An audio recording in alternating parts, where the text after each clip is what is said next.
Assalamualaikum. Hai pelajar sekalian, saya harap anda semua berada dalam keadaan yang sihat. Hari ini cikgu akan bawakan tajuk bab 3 penaklukan logik dengan tajuk implikasi. Okey, apa dia implikasi? Implikasi adalah suatu ayat yang ditulis dalam bentuk jika maka. Menggunakan perkataan jika maka.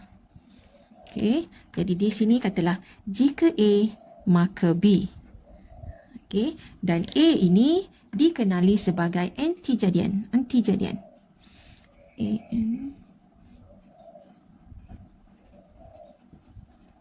Okay, A adalah antijadian dan B adalah akibat.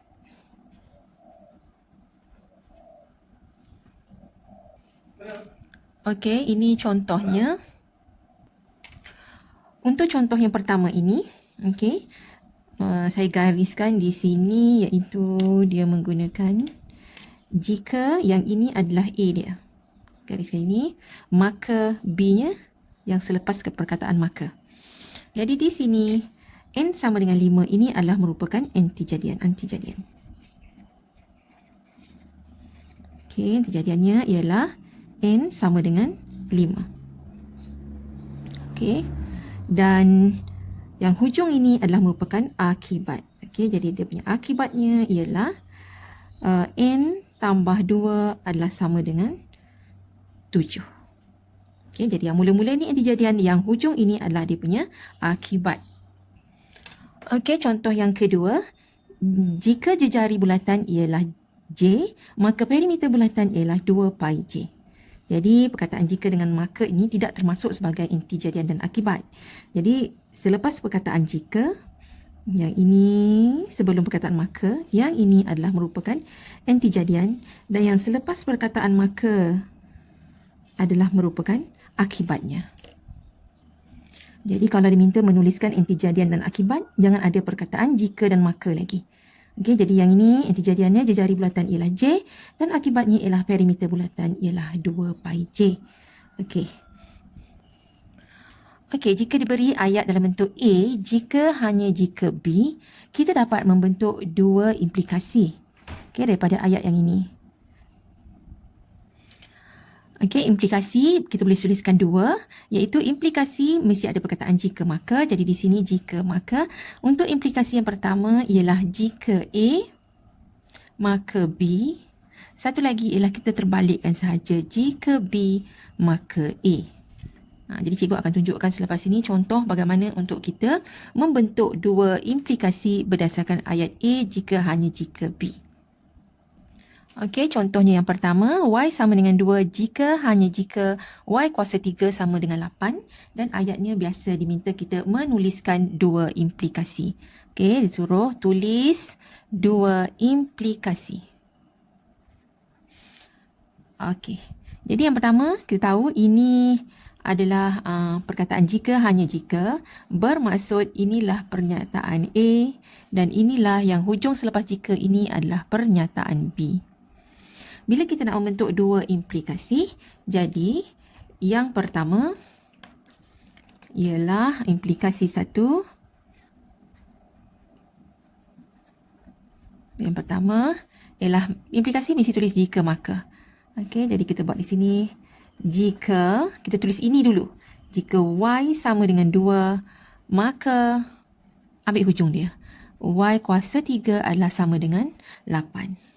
Satu lagi dia punya implikasinya ialah kita cuma, kalau tadi kita dah tulis jika A maka B, yang implikasi 2 kita terbalikkan. Kita tulis B dulu, baru diikuti A.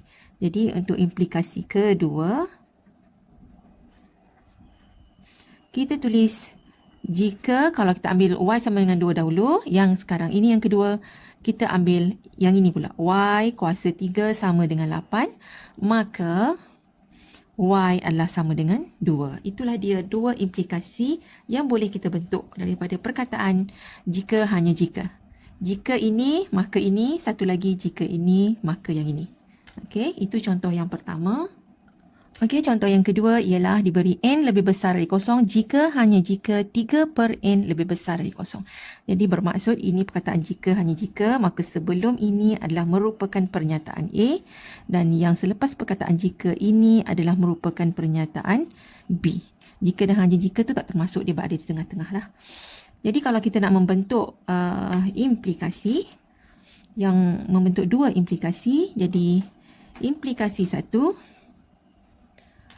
Okey, implikasi yang pertamanya ialah jika N lebih besar dari kosong, maka 3 per N lebih besar dari kosong. Okey, kita ambil ni dulu, baru diikuti ni. Implikasi yang kedua ialah kita terbalikkan kedudukannya, iaitu jika 3 per N lebih besar dari kosong, maka kita ambil ini, lepas tu akhiri dengan ini. N lebih besar dari kosong. Jadi inilah dia cara membentuk dua implikasi apabila diberi dalam ayat jika hanya jika. Okey, ada kalanya diberi bentuk terbalik. Okey, contohnya diberi implikasi 1, diberi implikasi 2, dia suruh kita bentukkan satu implikasi, bina satu implikasi menggunakan perkataan jika hanya jika. Jadi kalau diberi dua implikasi, disuruh bina satu implikasi menggunakan perkataan jika hanya jika, kita buat terbalik sajalah. Okey, jadi pada sini kita bentukkan seperti di atas. Okey, kalau diberi dua implikasi, nak bentukkan satu implikasi menggunakan perkataan jika hanya jika. Jadi kita cuma letakkan ini sebagai di hadapan dan ini diletak di belakang. Okey, itu saja berkaitan dengan implikasi. Jadi saya harap anda dah pun jelas yang mana inti jadian, yang mana akibat dan bagaimana untuk membentuk dua implikasi apabila diberi dalam bentuk A jika hanya jika B. Okay, just kita terbalikkan saja, jika A maka B, satu lagi jika B maka A. Jadi saya harap anda semua dah pun jelas. Jangan lupa untuk like dan subscribe.